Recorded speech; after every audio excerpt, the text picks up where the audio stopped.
Hey everyone, and welcome back to another video from Aman Talks NRL SuperCoach. Today is going to be a big video. We're going through the second row forward deep dive position analysis. Many questions about the second row forward as we're building our round one team. So hopefully you all enjoy the deep dive and you enjoyed the video.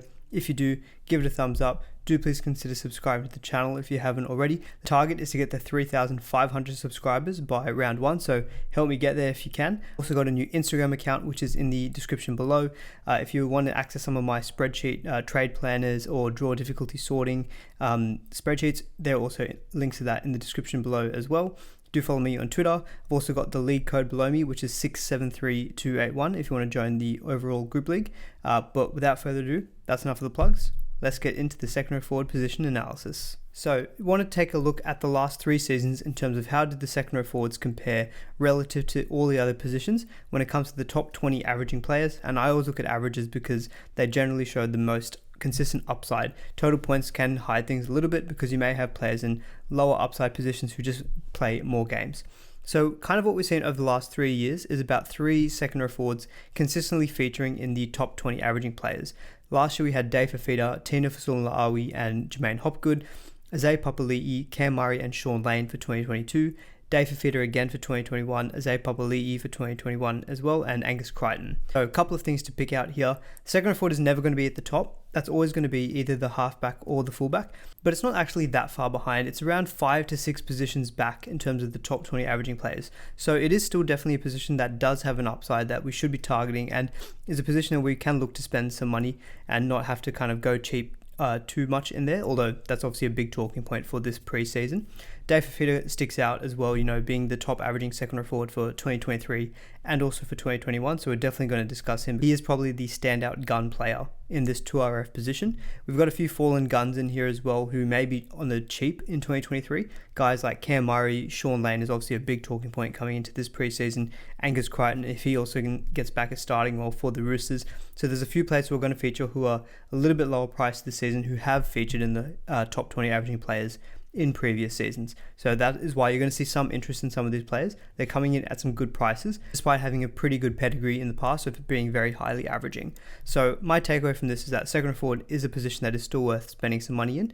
Not going to be quite as preference though to the fullback and the halfback spot. So if you have to sacrifice second row forward to get that money into your fullback and your halfback, it's still probably a worthwhile trade-off. And the next biggest talking point I think to discuss before we even talk about players for this preseason is, do you load up on the higher priced gun second row forwards, or do you stack up on having the mid-range value? Because there is a lot of mid-range value in that 400k price category coming into the season. So just taking in mind what we discussed in the last little bit about the ceiling that the second row forward position does have, Dave Fafita really is probably that only person who has that big ceiling to actually somewhat rival those fullback and halfback spots. And he's got his own couple of doubts coming into round one. So you're probably going to see his ownership not be as high as what you would have had in previous seasons. Last season, for example, Fafita was coming in the 600k range. That's why he was immensely popular. He's coming in quite expensive this season. Other question is it a potentially a mistake to stack up on the cheaper 2RF mid-ranges because a good percentage of them may not actually turn into guns or produce the cash that we hoped? And then maybe is the better strategy to actually start with a couple of higher price guns and then downgrade if needed? I think I'm coming around more to the idea of having trust in some of these mid-range options with the view that if I need to use the trades to get up to the gun players, that's just something I'm probably going to have to try to solve for as we progress to the earlier rounds of the season. Main reason is that our money is most restricted at the start of the season. So keeping in mind, if the high upside positions are historically your fullback and your halfback, you're going to want to spend big in those positions. So, you want to get the likes of Nico Hines, Nathan Cleary, maybe Callum Ponga, Tom Trbojevic, and the multitude of other fullbacks out there as well. So already that's a big part of your salary cap. And then just filling out those other positions like your hooker, which hasn't got really that many standout options. Your 5'8" also features into that higher upside position as well. All of a sudden you look at your second row forward thinking, gee, it would be nice to spend up the big money and get the big premiums, but my squad structure just doesn't quite allow for it. And how much am I really sacrificing by, instead of going for someone who can hit that 75-80 ceiling, I get someone who maybe has a good chance of getting around 60, but I'm paying maybe almost $400,000 cheaper. I think at the start of the season, that's a trade-off I'm probably willing to make, and especially because a lot of the guys who are coming in cheap this season have been proven guns before. Like Sean Lane is coming in 446k, I want to say. Angus Crichton could potentially get a spot back at the starting edge for the Roosters. He has not just been in 2021, but also in years before that. He has been the premium second row forward at times as well. Cam Murray is not super expensive, but he's in the low 600s, so he's still at a somewhat affordable price. I think the fact that we've just got options who have been previous good Supercoach options coming in at a cheap price, and I feel like what that lets you facilitate elsewhere in your team and squad structure, for me, that's probably the route that I think I'm going to go down. I'll still keep playing around with squad structure as we get to round 1, but that's kind of generally where my head is at. Especially if you're also looking at starting with, say, 3 or 4 of these 400k options. If 2 of them turn out to be duds, hopefully we get something like a Cheapie emerge. You can downgrade one of those 400k guys to a 200k guy, 200k, and that helps you get that other 400k guy who's not performing closer to one of those gun options and around that 650k range. We do often sometimes get cheapies who crop up, and I know we just can't assume that they'll crop up because they may not, but I feel like you've got enough kind of money around in your second or forward spread across a couple of positions that you can kind of downgrade one, upgrade one to help you get back up to the guns once you know a little bit more about these mid-range options. And I think this kind of starting with the mid-range second row forwards is probably going to be the preferred way, I think, for the majority of players. You can see in the poll results I've got below me, are you starting with a second row forward over 550k? According to my poll, 28% of people are saying yes, but the majority, 72%, are saying no. So that really shows you, I think a lot of people are going to be cheaping out on their second row forward. Now that could be a good thing if you are looking for a gun, because that could be a bit of a point of difference. But again, I tie it back to, you're obviously going to be spending up in your second row forward. What are you sacrificing elsewhere in your team? Does that mean instead of going like Harry Grant, maybe you're going Reece Robson? Does that mean instead of going like a Dylan Brown as your gun, starting 5'8", are you maybe starting with a Jaden Campbell instead? Those kind of mini trade-offs is what you need to kind of decide in your head. Is the extra I'm spending my second row forward enough to justify the other sacrifices I have to make elsewhere in my team? Given that the second row forward is a position that can get upside, but it is kind of contained to maybe 2 or 3 guys, and it's not as a broad category a high upside position, I'm willing to take the bet of sticking with the mid-ranges to start the season and look to maybe get to the guns maybe after the first kind of month or 4 to 5 rounds of the season. So despite saying all of that, I still do need to discuss the gun second row forwards, because there are going to be people out there, there's 28% of that poll, who said that they will be starting with the second row forward above 550k. So the clear standout, as I mentioned, is Dave Fifita. He is the most expensive, 832k, had an insane season in 2023, averaging 81.5, and he had 8 games where he scored over 90, with a base power per game of 63. So base power 63 basically means his base stats, like his tackles, his runs, but also his offloads and his tackle breaks.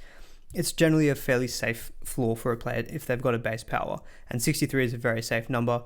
You can see below me as well, it was really the evasive numbers that really bumped up his scoring last season. Just so many tackle breaks, getting a lot of line breaks. Creativity wise, he was also actually doing the best out of all of these other gun second row forwards, because he had a good partnership with Khan Pereira on the left wing. He was actually able to get a lot of kind of try assists, line break assists through his playing on that left edge. He did get a pec injury during the preseason, and apparently he should be fine for round 1, but I pulled this quote from the great NRL Physio and his fantastic Magic Sponge podcast. A plug for that if you haven't listened to that. Highly recommend listening to that every week. But he pulled some stats out. Thank you, Brian, NRL Physio, for pulling this together, so it saved me the work.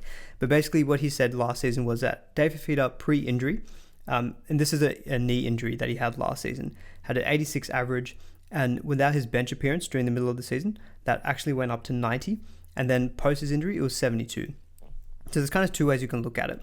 So we've got an example of him playing post-injury and being limited on his scoring to an average of 72, and you can maybe make the same thing where, coming off a pec injury, I spoke about that ability for him to bump off tackles and make those offloads and tackle breaks. The pec being, look, I'm not a physio, so consult NRL Physio, but my feeling is that the ability to make those tackles and make those offloads and tackle breaks is going to be a little bit more difficult if you're just kind of coming back off a pec injury. And there is a bit of a regression in his scoring post-injury. The flip side is, well, the guy was injured and he still averaged 72. What can you do when he's fully fit? That's the scary part with Fifita and not owning him. But given the money is tight at the start of the season, I'm probably willing to take the bet and not start with Fifita, I think, to begin the season. 832k is money that I could go and get someone like closer to a Nathan Cleary, who I think will just possess much more ceiling than someone like a Dave Fifita. But it is definitely a scary watch not owning Fifita. I think the narrative of not starting with him has also helped in that he does have a bye in round 2. So that is another week that, that's a lot of money you're going to have on your bench very early in the season. Games around that bye are very good. So I can definitely see myself getting to a situation where I may panic by round 3, round 4 if he's just absolutely in beast mode and we just have to rip up our teams and get him. But given that he's coming off that pec injury, he should be fine for round 1. But I'm kind of happy to not maybe start with him, I think, just due to those other factors that I mentioned. But he is by far the clear standout for second row forward. Next up, the one player I do want to discuss also was Jermaine Hopgood. Hopgood had a terrific 2023 season with a really strong base of 57 per game, really strong base power of 67 a game as well. And he had 6 games where he scored over 90. So definitely he had a good work rate, but he was able to get those kind of additional attacking stats. And he also benefited from having that ability to do a lot of offloads. He loved to offload as well, which is really good for SuperCoach scoring. Probably one thing I should have mentioned with Fafita that I haven't mentioned already, in the table to the right of me with the stats, I've got another column which is the adjusted average. What I've done here is I've taken a look at all of their games from last season, and I took out any games where maybe that player played reduced minutes or maybe they got injured during a game. So that's why you'll see some of the numbers are a little bit different for a lot of these players. So with Fafita, take out that bench appearance, through the season his average was actually 84.6, so just shows how good of an option he was. A little bit different with Hopgood, where really everything seemed to go well for him in terms of the minutes that he was able to get on the park. The Eels had a lot of issues with their forwards in terms of Regan Campbell-Gillard was out for a period of time. Sean Lane was just in and out of that team all season long. Junior Paulo would play State of Origin for New South Wales. Ryan Madison was out for periods of time as well. He had the flu at one point. There just always seemed to be a reason for Hopgood to always just be there on the field and to play good minutes playing at lock. And I guess the question is that ability going to be there for him this coming season? I kind of think no, he's probably not going to get that many good opportunities to play those bigger minutes. But I do, on the flip side, think he's still, I think, a really good SuperCoach option. I think if you're willing to spend that money, I think it's absolutely fine to start with him. I like the Parramatta draw as well. They don't have a bye until round 9. A few easy games there, which normally doesn't make too much of a difference for second row forwards. But playing as a middle who does have an ability to get some attacking stats and offload, against easier opposition, that can probably be a slightly higher chance of actually happening. And he kind of somewhat just gives me Isaiah Papali'i vibes. And what I mean by that is, in IPAP in I think 2021, he was a bench forward for Parramatta who just transitioned into becoming a starter. And the whole narrative was, he can't keep this up, he's just getting blessed with these extra minutes and things. There's no way he can keep it up. And he did. For the rest of the season, he absolutely killed it. Then came 2022, and no one started with IPAP because he was ridiculously expensive, and everyone just thought, there's no way he can replicate what he did last season. He was blessed, he got these extra minutes, he can't repeat it. And guess what? He repeated it, and I think he may have even bettered it as well. And everyone was scrambling to get him into their teams. Hopgood, he just seems like a quality player, and he just seems like a guy who I think is actually going to be able to replicate it, because even if he gets lower minutes, he's just got that work rate and that good PPM to, I think, be able to sustain good SuperCoach scores. Now, if you're willing to take a bet on that his minutes may reduce, then he's probably not worth starting in that point, because PPM just stays the same, but he gets reduced minutes, his average is going to drop, and he will lose some money. So he's not offering value, I guess, at the beginning of the season. But he does give me a vibe of someone who I think if you were spending around that 750k for a second row forward, I feel like he's someone who could actually potentially hold his value, got a really good work rate as well. So there was a question from Twitter about Hopgood, is he worth a start considering the draw in his form from last year? I think he's absolutely actually worth a start. But again, squad structure, that's a lot of money to spend in your second row forward. I just don't think I'll be able to do that myself personally. Next up, I've got Britton Nicorat, 710k. He had a season average of 69.6 and didn't really get any games that affected him, so his adjusted average stayed the same. He also showed some element of a good ceiling, having 4 games scoring over 90. What I like with Nicorat is that he has a pretty decent draw to begin the season. New Zealand away is tough, but then he's got the Bulldogs and the West Tigers and then Canberra in rounds 2 to 4 before he does have a bye in round 5, I should say. And even outside of that bye after round 5, the games are pretty good. And Nicorat, you can see on the stats below me, his base stats aren't quite on the same level as someone like a Hopgood or an Isaiah Yeo, but he benefits from the attacking stats. You know, he averaged 15 on evasive, which a lot of that is due to line breaks. Playing outside of Nico Hines, he's got that ability to get those extra line breaks and score those tries as well. He had a scoring average of 6 last season. Of all of these second row forwards, I should say, The only person who was able to beat him was Homoli Olukwatu, who's a similar mold of second row forward. So these are more of the guys who don't have as big of the work rate. You're going to have to rely a little bit more on the attacking stats. But I like him as a bit of a point of difference, only 4% owned. If you're willing to spend that money in a second row forward, a combination of those good games and the fact that he can get those attacking stats, Sharks as a team are a pretty stable outfit as well, so I don't really see too much changing in terms of how they're going to score their points. I like Nikora maybe as a bit of a pod to start the season. He potentially could actually offer more value than that 69.6 if you think that in the easier games, probably closer to averaging maybe around the low 70s, maybe even up to the mid 70s, to pushing potentially in the 80s as well. He very consistently had a lot of scores in the 80s last season as well. So I quite like Nikora from that point of view. Squad structure though, probably not going to start with him personally myself. Then there's a bunch of guys who I'm just not really too fond of, I think, to start with for the beginning of the year, and they're all kind of for different reasons. One, Azayo, like he's just a super solid meat and potatoes guy. Like you won't go wrong starting with Azayo. I had him not last season, but the season before. He's a very consistent option for you. He won't let you down, and that's because he's got a really good work rate. You know, he averaged 54 in base last season. It just doesn't really offer any value. I think like what you're paying is what you're going to get, and has a limited upside. He only had one game over 90 last season. I know I keep mentioning upside, but I do feel like if you're going to spend like 700k, when you start spending a lot of money on these players, you do want to factor in a little bit of like, well, I probably want to at least take the chance that this guy can maybe occasionally go 100 plus for me. It's probably not going to happen with Azayo. You can spend 6,000 more, get someone like a Britton Nikora who's got a much more attacking ceiling than him, and I feel like that's a better use of your 700k for a second row forward. So that's another reason why Azayo I'm not too keen on. Homoli Olukwatu, reason I'm not too keen on him is he just had a massive score at the end of last season that I think just really inflated his total average. So his season average was 68.5. If you take away his 177, I think it was in the last round of last year, his season average was actually 63.8. So I kind of feel like 63.8, you know, if you round that to 64, that feels more like what I'd expect out of Olukwatu. He also had a season average of 65 in 2022, so that kind of feels like there and thereabouts what you normally get from him. And I think another thing with Olukwatu is that he generally scores better when Tom Trbojevic is not in the Manly team, because that means Cherry Evans commands more of the ball, and playing outside of Cherry Evans, his ability to get those attacking stats is also greater. With Turbo looking fit and firing, we'll talk about him in the fullback video eventually, but I heard he scored 2 tries in 20 minutes against the Dragons in a scrimmage. So yeah, look, Tom seems to be fit and firing, and I do think that that has an impact on Olukwatu's own SuperCoach scoring, because Cherry Evans won't command as much of the ball. So there was a question about him as a pod. I'm personally not too keen. The draw itself is fine for a second row forward, but I just think he's slightly overpriced because he had that one massive game last season. And outside of that, he just had a lot of games kind of in between the 45s and 55s. So I'm just not overly keen on Olukwatu. Tohu Harris surprisingly had an adjusted average of 71.9 if you take away his kind of injury affected games and when he was playing bigger minutes, and he actually had 3 games where he scored over 90 points. But that's my main issue with Tohu Harris. It's that injury concern. He's another year older.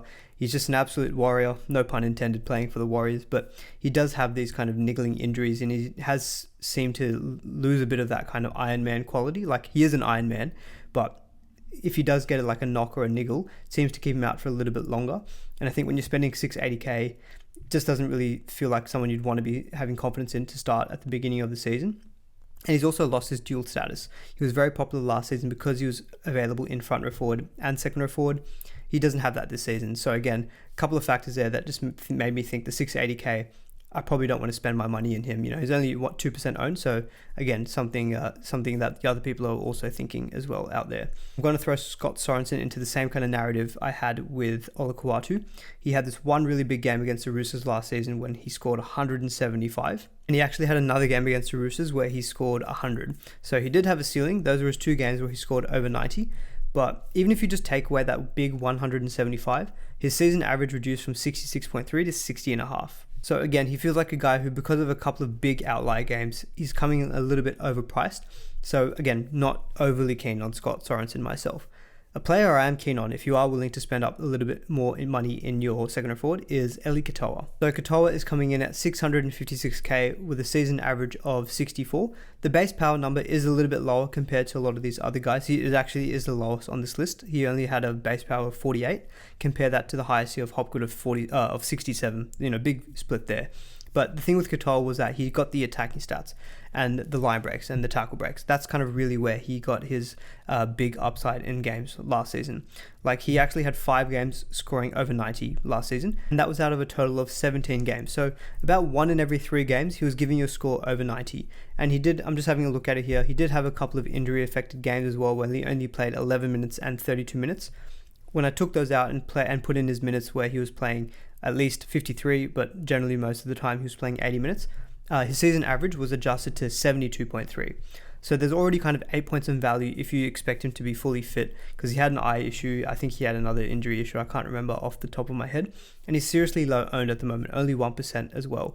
Melbourne do have a bye in round 4, which is a little bit off-putting, and this is probably not the best thing for if you're going to spend up a little bit in your second row forward.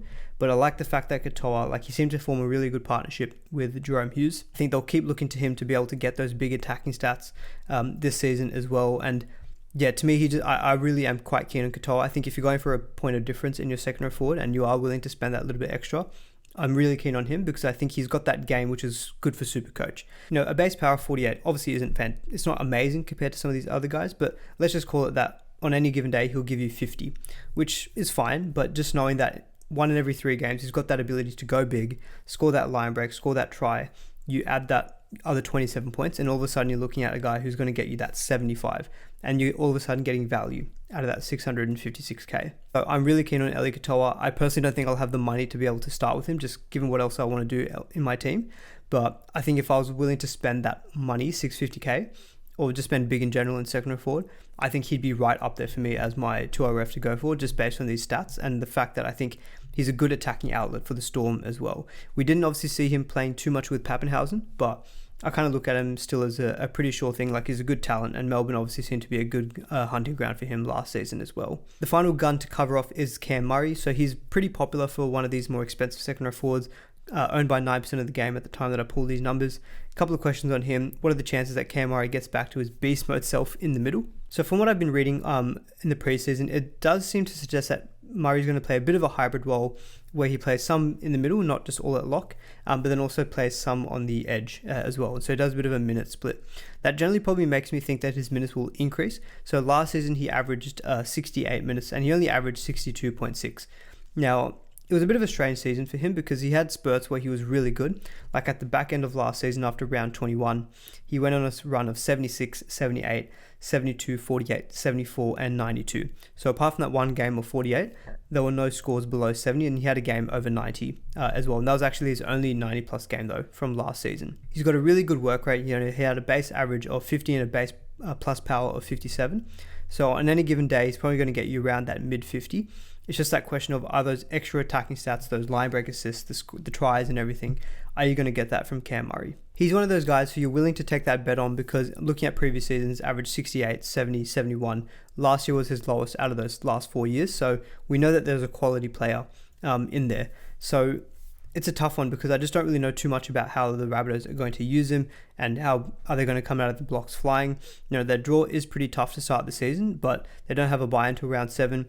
Similar to what I mentioned with Payne Haas, someone like a Cam Murray can still do well against the better opposition because he's a middle forward. To be honest, if anything, it probably is better for him to actually have a more difficult draw. Because if I just run off some of his numbers from 2023, 84 was against the Sharks, 88 was against the Melbourne Storm, there was an 86 against the Warriors, who are doing quite well at the time. This was in round 18. And then in that run home, he got that 76 against the Broncos. He got 72 against the Sharks, 74 against the Knights at the back end of the season, and then 92 against the Roosters. So he has got that ability to score well against better opposition. So I really don't mind actually having Cam Murray to start with the season. Like, if you're not super comfortable maybe with that more point of difference in Eli Katoa, Cam Murray is probably more of a sure thing in that he's got that probably longer period of pedigree, I guess, and he's got a slightly higher work rate as well. So you're less likely going to get the kind of the lower scores out of Cam Murray. Whether we get up to that kind of 70 average, I guess, remains to be seen. But I'd be willing to bet that 62.6 is an average that he will better this year. And the fact that he's got fairly tough games to start the season, I think Murray's actually a fairly decent shout for a gun second row forward. So I think out of this entire list, the bottom two, mainly because of their price, they are at a good price. But Eli Katoa, Cam Murray, Very keen on the two of them. If you're happy to really spend big, I still really like Jermaine Hopgood or Britton Nicker as well. And of course, if you can spend the most amount of money, look, Dave Fifita is probably still a guy who, you're never going to be unhappy if you've got him in your second row forward. All right, so next up, we're going to talk about the mid-rangers. I know there's a big category of second row forwards in between those really higher price guys and the mid-rangers that I'm discussing here. I'll discuss them towards the end of the video. They're a little bit more lower owned, but I think the big talking point out of the 2RF for the season is the mid-rangers. So I wanted to get that a little bit earlier in the video so you didn't have to sit through more to get to it. So these mid-rangers here, if you've kind of been living under a rock and who haven't done that much SuperCoach research at the moment, there's this price category between 400 to 500k in the second row forward, which is just absolutely stacked with options. So one of the big talking points is how do we rank them, and what are the things that we need to be differentiating them, because we've only got so many slots available in our second row forward, and we've only got so much budget available as well. So the most three expensive guys who I picked out here is Jordan Ricky from the Broncos, Russell from the Dragons, and then Hylam Lukey as well from the Cowboys. So Ricky and Russell, I can probably quickly cover them off. Jordan Ricky, he's pretty low owned, only 2%. I'm not super keen on him, mainly because I think what we've seen out of him last season is probably what you're going to get from him. He averaged 48.8 last season, and in 2022, he averaged 48.5, and there was no games or factors to suggest that his average is kind of unders than what he should be. I ran all through those numbers. Adjusted average still came out to 48.8, exactly what his actual average was. So I just kind of get the impression with Ricky that what we've seen from him is kind of what we're going to get. And given that he is the most expensive out of this entire list of mid-rangers, he's kind of really one that I'm not considering. And his base power PPM is also not quite up there compared to some of these other guys that I've got on this list here. Dan Russell as well from the Dragons, similar. I actually bought Russell at the end of last season because he was a cheapie, and he actually did fairly well for me. One of the things I liked with him was that he had a pretty good work rate. So 47.3 was his average last season. I've adjusted that to 50.1, and that's based on 7 games where he played over 73 minutes in one game, and then he played the rest of them in 80 minutes. And in that time, his average was 50. So again, I'm looking at him, he's probably more of a meat and potatoes type of player. Only gained 3 points in value when he played those bigger minutes. Decent base power PPM compared to Ricky, but again, just don't see much upside from him. So he's probably someone who I'm also not going to be considering, I think, for my round 1 team. Lukey, I'm actually somewhat interested in. So 471k with a 46.2 average for 2023. Now, fair few adjustments I had to make with Lukey because he had a few games where he played lower minutes and a couple of injury affected ones as well. So Lukey had a few games where he was coming off the bench where he played pretty low minutes. So he had games last season where he played 19, 31, 25 and 28 minutes. But the rest of his other games were bigger minutes like 59, 49, 60, 55. So just looking at those bigger minute games, his average actually adjusted to 56.3. And that was from an average minutes of 59. So generally had a pretty good PPM, a base power PPM of 0.79. So that's actually one of the best on this list here. So generally seems to be a guy who, when he gets his minutes on the field, he can actually pump out a pretty decent PPM. And he also has got some upside in him as well. So he did have a big score last season where he scored 121 points, and that included him scoring a double. He did also score another try as well in round 23, but that was in a low minute game. So aside from that, he had a lot of scores around not a lot of scores, but he had a score in the 77, 87, 58, 55. So Lukey's an interesting one because, again, he comes down to the Todd Payton effect.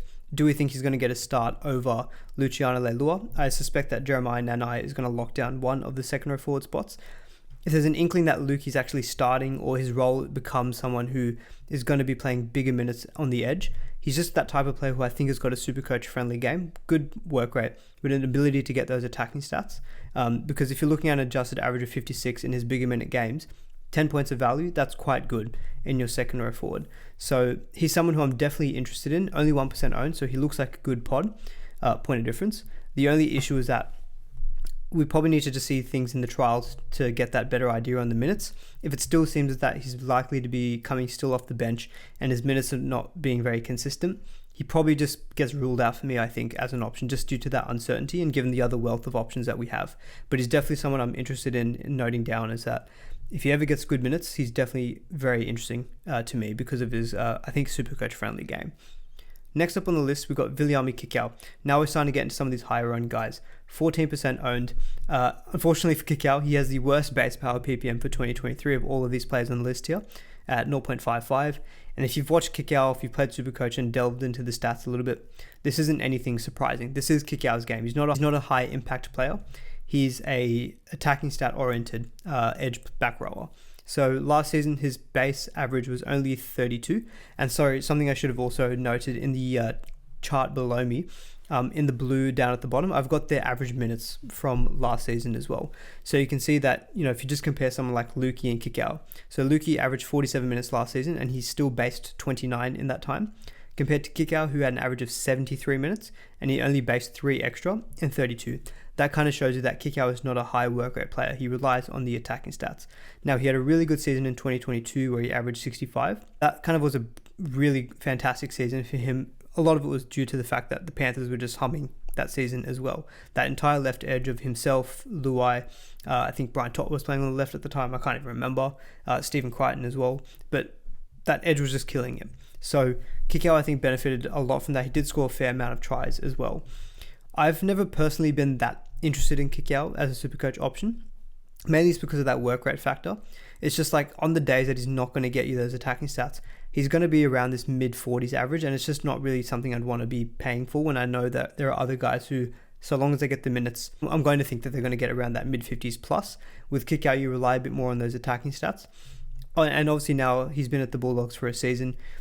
You have to kind of put a bit more trust as well in the Bulldogs. Can they start pulling things together? Can they start creating opportunities for him to get those attacking stats? And I think your decision to start with Kickout really comes down to that. And I think if you think that the Bulldogs will be able to turn this around fast and will be able to get him good quality ball and he gets those attacking stats, then I think he's a good option because he's got that bit of a ceiling where he can exceed that 45 average that he's priced at. But I'm personally more of the view that I'd rather wait and see because Bulldogs, they have heavily recruited last season and also this season. They are still a work in progress, and I just don't want to have that trust in someone who relies a bit more on those attacking stats from round one. So Kickout is probably someone I'm not personally going to be considering for my own round one team. Beau Fermor just under at 467k, so he didn't play at all in 2023. He had an ACL injury just before the start of last year's season. So a lot of the numbers I had to get was from 2022. 2022 was a fantastic season for Fermor. He scored 65 points as an average, with a decent base power PPM of 0.64, so a little bit better than Kickout. And he's currently owned by about 18% of the game. Now, Fermor had a great 2023 season where he scored 11 tries, and that really bumped up his average up to that 65.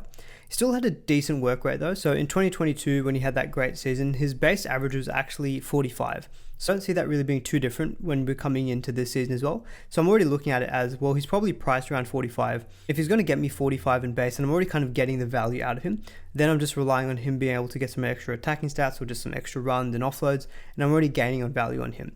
So I do like Fermor in that respect. Really, I think the kicker that comes with him though is he going to play on the left edge? So he scored those 11 tries in 2022 playing on the left edge, and we saw how good that was for Fifita last season playing outside of Kieran Foran. If Beau Fermor is playing on the left again this season, and we see that in the trials, he will be locked, I think, almost into my round one team because I think that upside is definitely there with him. If he's playing on the right, it becomes a different story because then I'm looking at it as, well, in that 2022 season when Fifita was a little bit disappointing, that was when Fifita was playing on the right-hand side, and you could tell that the ability for him to get good attacking opportunities just wasn't the same as playing on the left-hand side.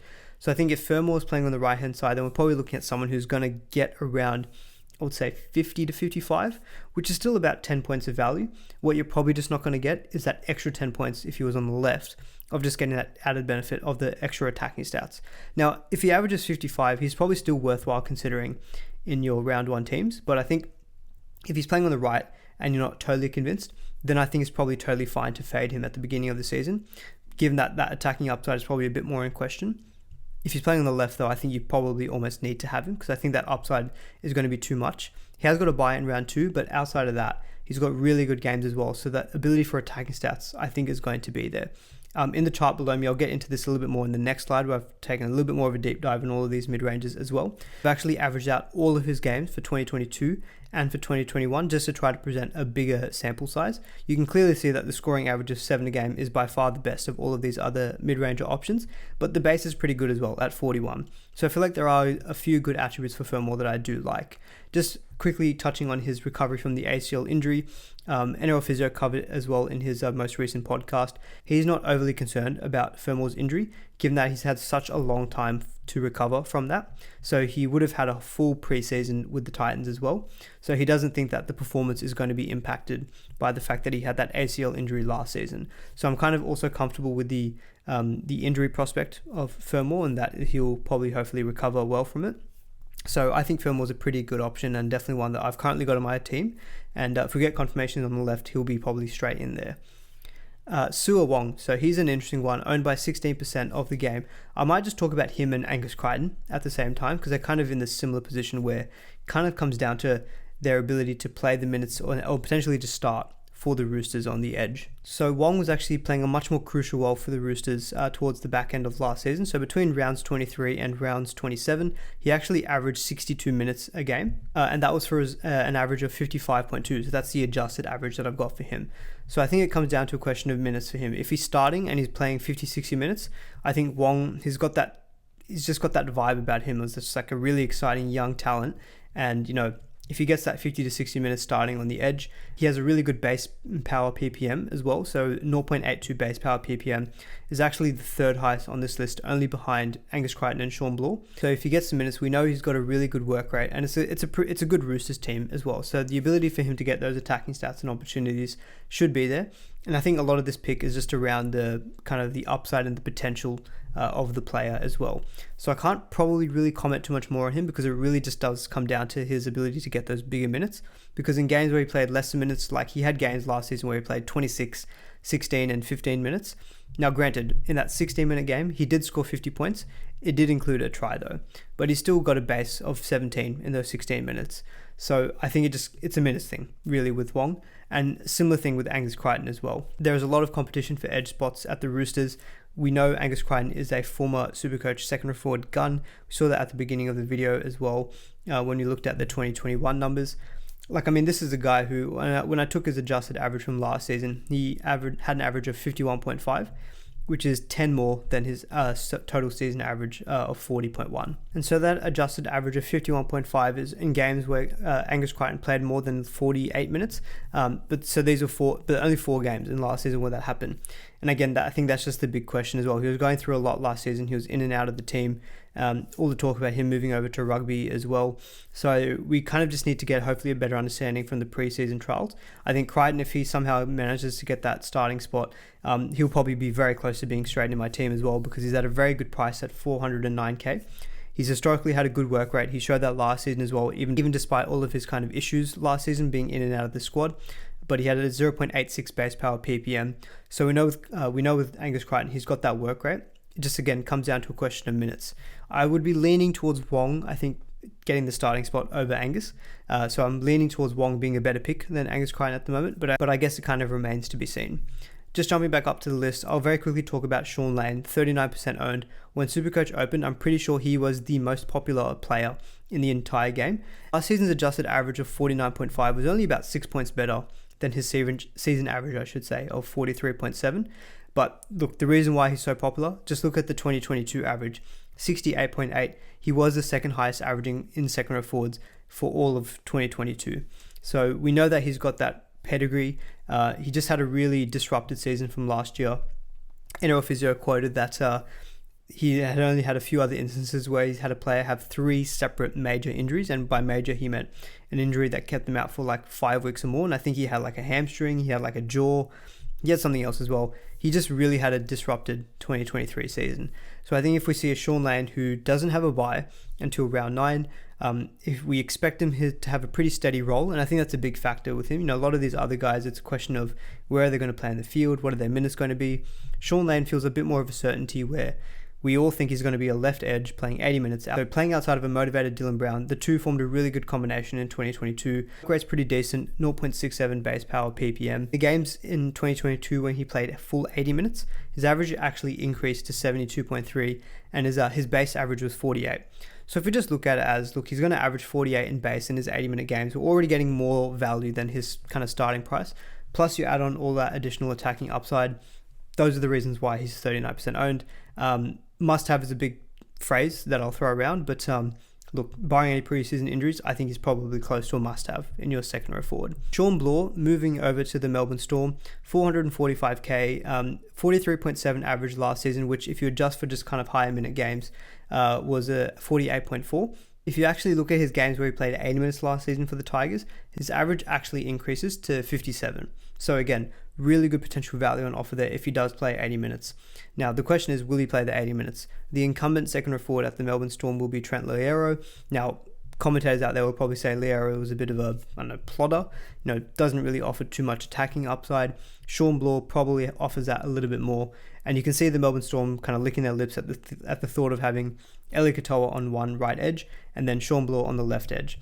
So comes down to role, comes down to minutes. I think I'd probably want to be seeing him play more than 60-65 minutes in the trials for me to be happy to start with him, because I do think that he will be the starter in the second row forward spot. I think if they've identified him to bring him to the club, that would be my thought process as to him being the starter.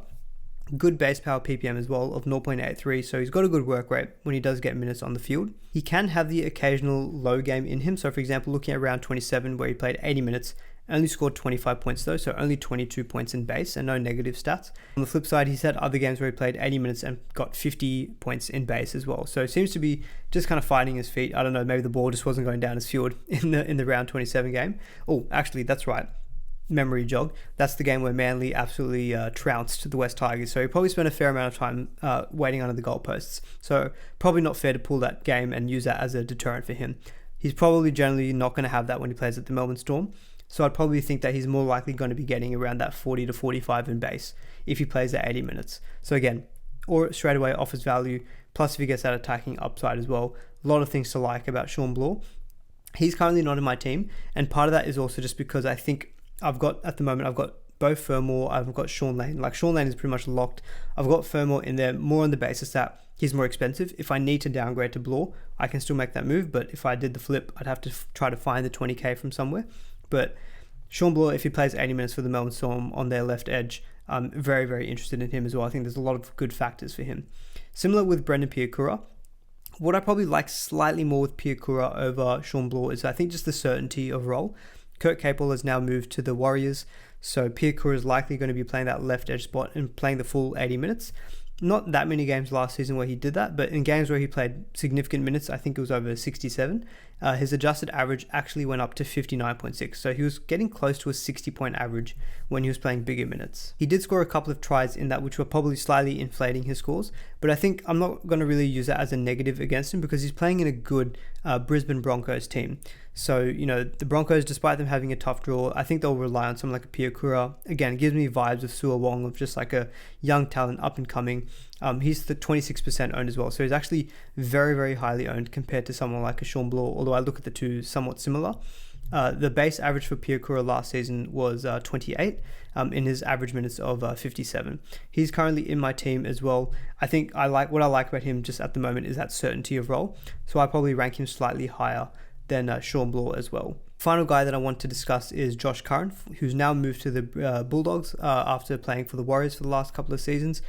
I really like Josh Curran as well. I think he's pretty much locked into my team, so I'm a bit of a spoiler. My second row forwards that I've got from this list currently is Fermor, Shaun Lane, Piakura, and Josh Curran. What I like about Curran is he's a little bit more on the cheaper side as well, 421k. And he's just got a bit more pedigree about him from a SuperCoach point of view.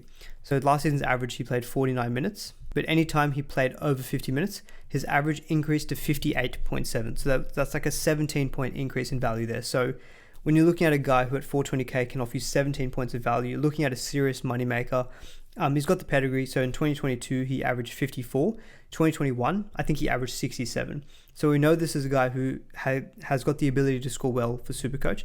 And he does give me that vibe of being a SuperCoach friendly player. Like he likes to offload. He has got that attacking stat in him as well. He's suspected to be playing lock for the Bulldogs this season. And they really don't have that many middles. I look at him and Max King as kind of the real leaders of their middle forward pack. So I suspect him to be playing pretty good minutes for the Bulldogs as well. And he gives me that impression as well of someone who, if he plays bigger minutes, his PPM probably won't drop off that much. So for those kind of factors as well, I think I've got a little bit more confidence in him, a bit more certainty in his role and in just the player itself. So that's why I've got Curran ranked fairly highly as well of these mid-ranger options. Just to kind of round out the discussion around the mid-rangers, so what I've got to the right of me, I've kind of pulled together all of those adjusted averages that I showed you before and showed them all split up by their various kind of ways of scoring points. So base, evasive, creative, and score. And I've got their average adjusted minutes when they're playing higher minutes as well. So again, a few of the reasons why I like certain players, all the ones who kind of have those highest averaging amounts.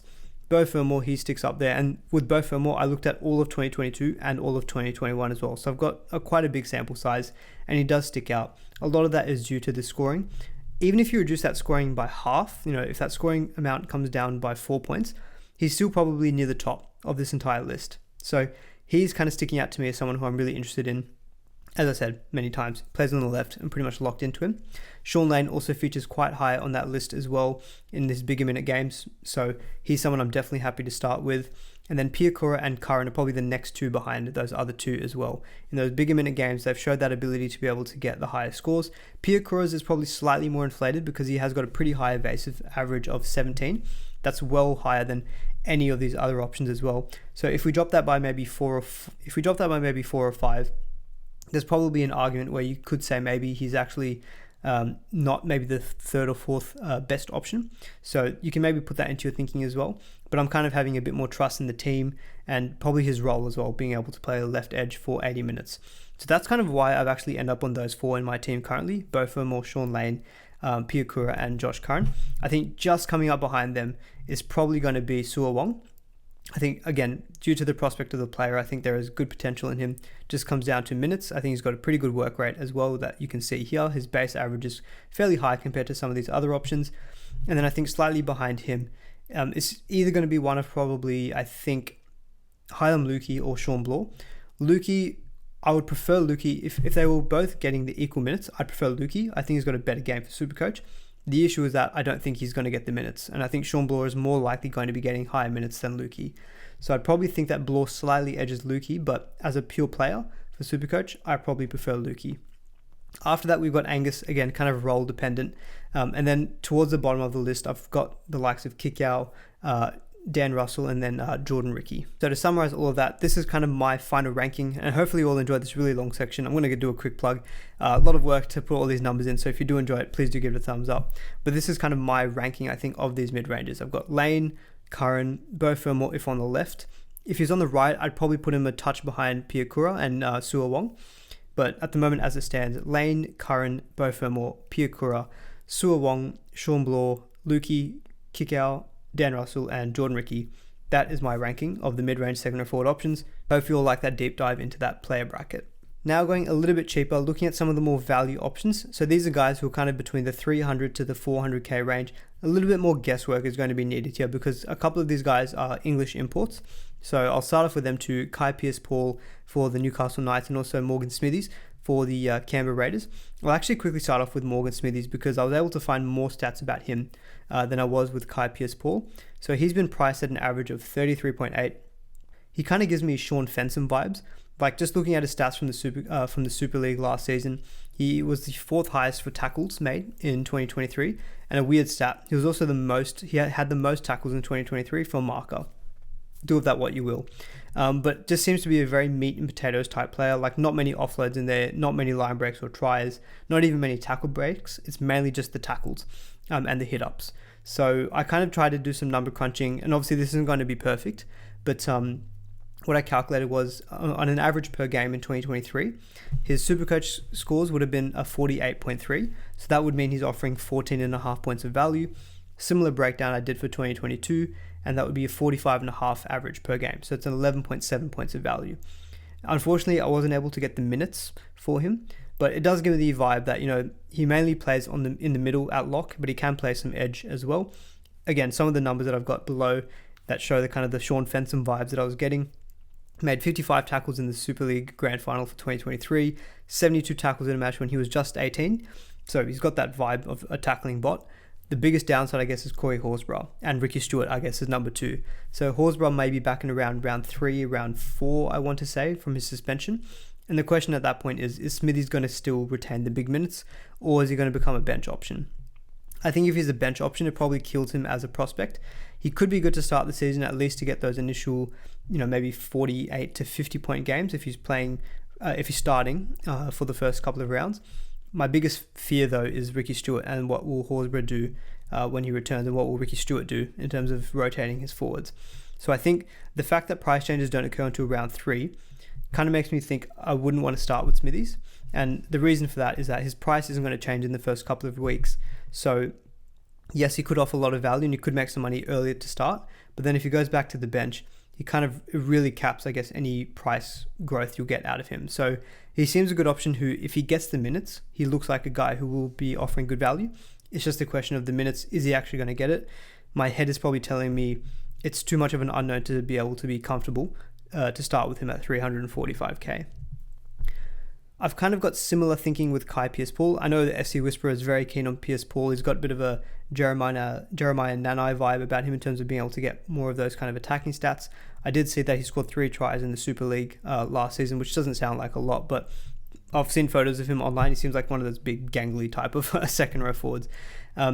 Now, he did have I think it was a toe issue in the preseason. I've got a screenshot below from Barry Toohey, who's a very well-respected Newcastle journalist who knows a lot about what goes on with the Newcastle Knights. He thinks that as soon as Pearce-Paul is going to be ready and fit, he believes he will be a certain starter at some point.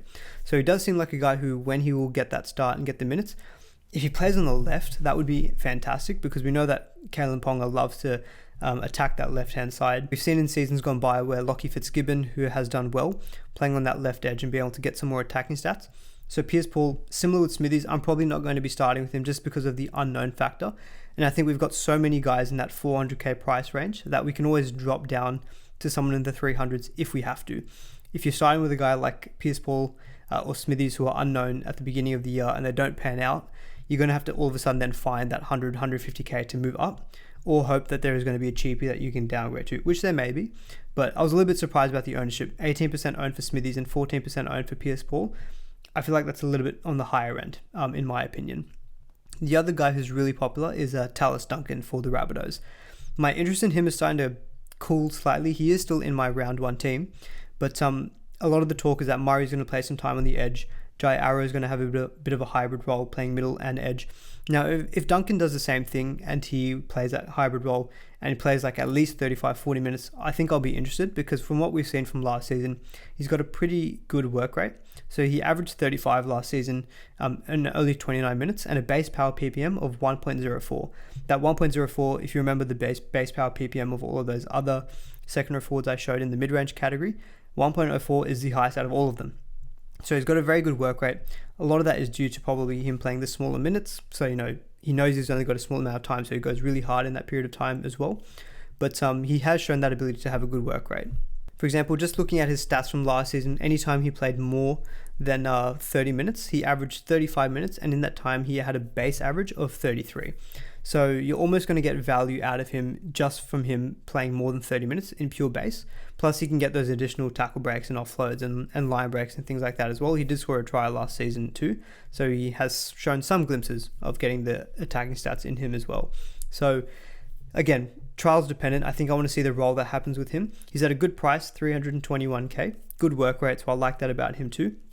If he's got that ability to show that he can play or consistently get more than the 30 minutes a game, I think I'll still be interested in starting with him. And I think I feel a bit more comfortable with him compared to Smithies or Pearce-Paul. Pearce-Paul coming back from an injury maybe isn't going to be starting straight away for the Knights, and Smithies has that issue of Corey Horsburgh returning. Whereas Tallis Duncan, whatever his role is going to be from round 1, is likely going to be his role as the season continues as well. So you've just got a bit more knowledge about him, I guess, from the beginning of the year. So I'm still okay starting with Tallis Duncan, subject to whatever we see in the trials, because he's shown some good qualities for Supercoach point of view. The other two, Connor Watson and Raymond Faitala-Mariner, I've got on the list here. Not overly keen on them. I've got like Watson's average. He's been Supercoach relevant in the past. But again, we just don't really know what the minute split is going to be between him and Brandon Smith. I suspect Smith is going to play maybe 55, 60 minutes and Connor Watson plays maybe 25, 30, some at middle, some at hooker.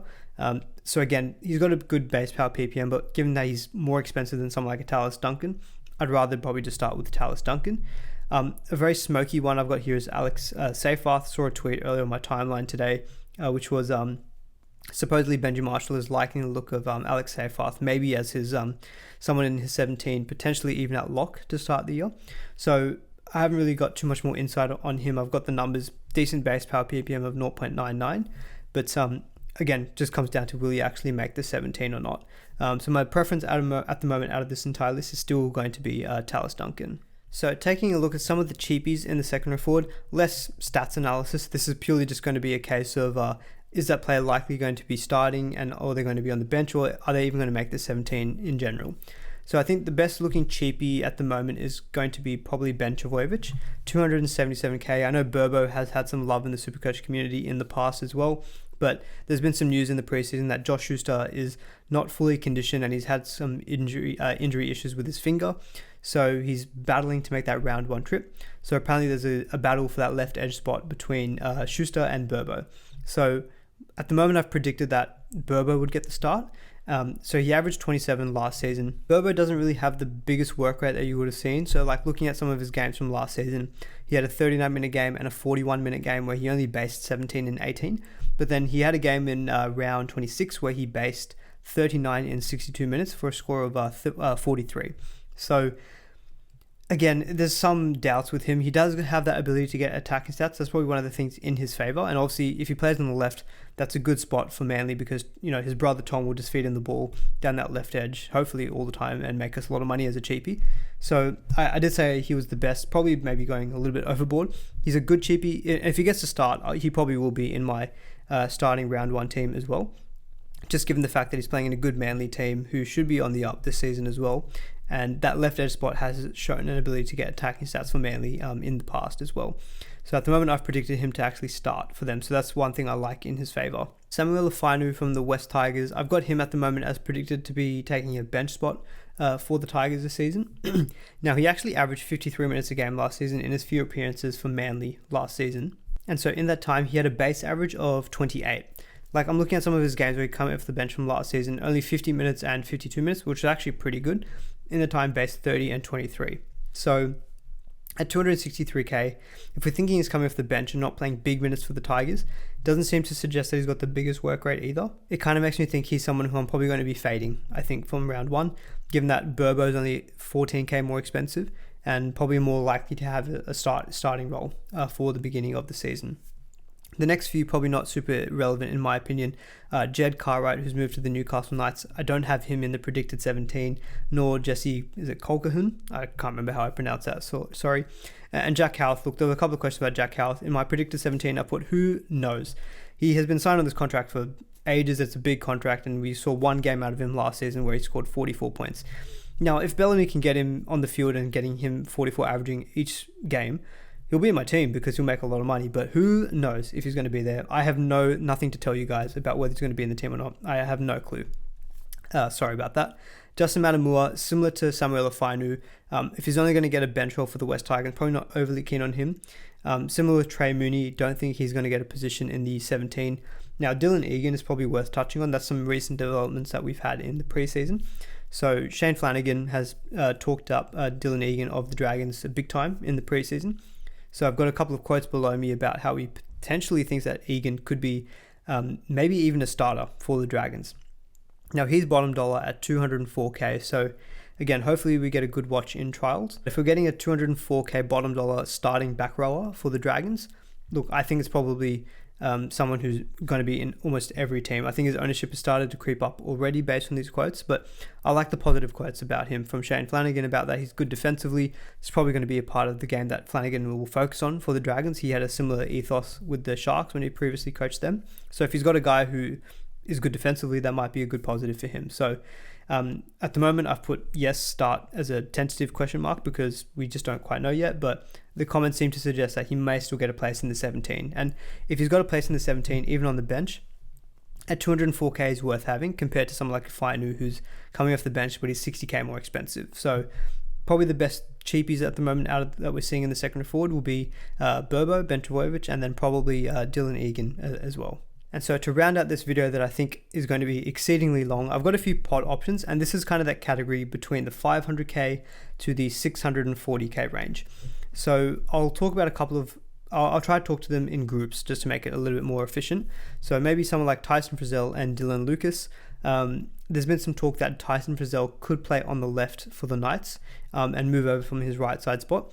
Now, I think whichever one of Frizzell or if Frizzell gets the left spot, he becomes much more interesting to me, because I think if Frizzell is there, he's not going to get messed around. He'll play 80 minutes there, and he suddenly becomes an option who has shown some ability to get attacking stats in the past. Didn't quite do it last season. He had a good base average of 45, but not much more in the kind of attacking stats with tries. But that could change if he plays on the left-hand side for the Knights. So he's someone who could be worth considering at 580k. Dylan Lucas had a pretty good stint for the Knights last season when he played good minutes. So he actually had a good average for the Knights at 54.7. He had a base plus power of 51. So he actually had a pretty good average last season when he played bigger minutes. Good work rate as well. The appeal with him is that he's dual, and if you get that left edge spot, then he become very interesting all of a sudden as someone you could even put into your center wing spot. But I guess that still remains to be seen. And I guess with Cheapies potentially becoming a certain star at some point, that's probably going to impact Lucas, not Frizzell. So that probably kills Lucas as an option. A couple of the Eels back rowers, Bryce Cartwright and Ryan Madison, both coming in at the exact same price at 636k. Probably, I know it was a great year for Cartwright last season, but I look at these two kind of thinking they're just going to offer value. Madison probably I'd have a slight preference for. He did have a bit of an interrupted season last year, and Madison has been a proven gun in the past as well. So average of 62.3, I can see Madison maybe stepping that up to maybe the mid 60s, maybe even pushing 67 if his minutes are good and he's kind of injury free. Now he does have a history of concussions which could weigh down on him, but still could be worthwhile considering. Bryce Cartwright just felt like it was just a huge return to form for him. I just don't know how sustainable it will be. You could look at the evasive numbers for him at 13. That's actually the highest averaging out of all of these guys on this list here. Whereas Madison showed good base, but good base plus power 57. Feels like someone who I think if he just gets his body right for this season, then he could just easily increase his average purely just due to increased work rate. Koloamatangi, 626k. There's some talk that he could play on the left for the Rabbitohs. I'm personally just not too keen on Koloamatangi because his base work rate it's not the highest compared to a lot of these other guys, like a 45 base, 51 in base plus power. He just seems to be a guy who, if he doesn't get the attacking stats, he just kind of can give you a lot of those kind of low 50 scores. And when you're paying over 600k for a second or forward, like for example, Cam Murray being like 13k more expensive, I would just go, I think, with Cam Murray instead of Koloamatangi. I know playing on the left could benefit him as well, but even historically, when I think about the Rabbitohs' style of play, they don't really, the left back row is not going to benefit a lot from being on that side of the field. The players who benefit are the centers and the winger, Alex Johnson. I don't really seem to remember a left back row doing very well for the Rabbitohs in recent times, although correct me if I'm wrong. A few of these guys just feel like they're just going to be more of the plotter type category, so probably someone like a Teague Wilton, Tom Gilbert for the Dolphins, Cam McInnes as well. I don't see his role changing too much either. And Jacob Preston. I've got Preston calling him a plotter is probably unfair because he was such a good cheapie for us all last year. But the fact that he's coming at 615k with an average of 60, I just don't really see too much changing there for him. So it just doesn't seem to be someone who offers value, I guess. And I think I look at someone like Murray or Eli Katoa for a little bit more expensive in that price range of 600 plus, offering potentially more value. So don't really like Preston for that reason. Jeremiah Nanai, quickly I'll touch on him. He's never really been my kind of type of Supercoach option that I like because he's got that really low base, like it sticks out like a sore thumb here, and a base average of 37. He really needs those attacking stats to go in his favor for him to consistently average well. And so last year was a down year. He had a better year in 2022. 2022 he averaged 63, but that did rely on him scoring a lot of tries. And so again, it's a question of how much do you feed into the Cowboys improving this season. If you think that they're going to improve, Nana could benefit from that, and he could be a nice little pod for you. I just personally can't have the headache of those really low scores that he potentially gets. Like I'm looking at some of his games from last season, like he scored 27 points in 80 minutes with 29 in base last season. He had other games where he played 80 minutes and he got 41 points. But then on the flip side, he had other games where he scored 106 points in 80 minutes. He has got that upside. It's just going to be more inconsistent. I just don't really have the temperament, I think, to ride those waves. So not someone for me, but maybe for someone out there who does like to have that bit more of a roller coaster Supercoach player. One guy who I don't mind from this list is Adam Elliott, a little bit more in the cheaper end, 517k. He had a season average last year of 50.7, and that was an average of 53 minutes. Anytime Elliott played consistently more than 50 minutes last year, his average actually increased to 56, so there's already 6 points of value there in him, and he's historically got a pretty decent work rate as well, like 43 in base from an average of 53 minutes last season playing in the middle is pretty good, and he showed really good work rate as well in 2022 from the Raiders. So with Adam Elliott, I think it comes down to minutes as well with the Knights. He had a bit of an injury affected season last year. Towards the back end, he was consistently getting a bit more higher minutes, like in the last 20 rounds of last season. He did average 54 minutes, and that was for an average of 56. So we have seen that ability for him to pull together some consistent run of games where he can play bigger minutes and can also score then a little bit better as well, because he's generally got a pretty good PPM. So someone you could consider as a point of difference, only 1% owned. Guys like Hudson Young, Jackson Ford, Isaiah Popoli, and Jake Trbojevic, I just don't see a lot of value out of any of these guys. So I'm probably not going to spend too much more time talking about them because I think this video is going to be otherwise way too long. Well, there you go, guys. That is the second row forward position analysis. I don't think I've ever recorded a video as long as this before, but there was so much to discuss. So please do give this one a massive thumbs up if you enjoyed it and you appreciate all the work that went into this video. Do please consider subscribing as well. Share this with your friends and stuff if they're getting into SuperCoach. Get the word out there because, look, I love to get in the stats and I love to make videos like this. A lot of time goes into this behind the scenes though, but it's all to hopefully provide you guys with some good value and some good insights. So hopefully you all enjoy the video, and see you all in the next one.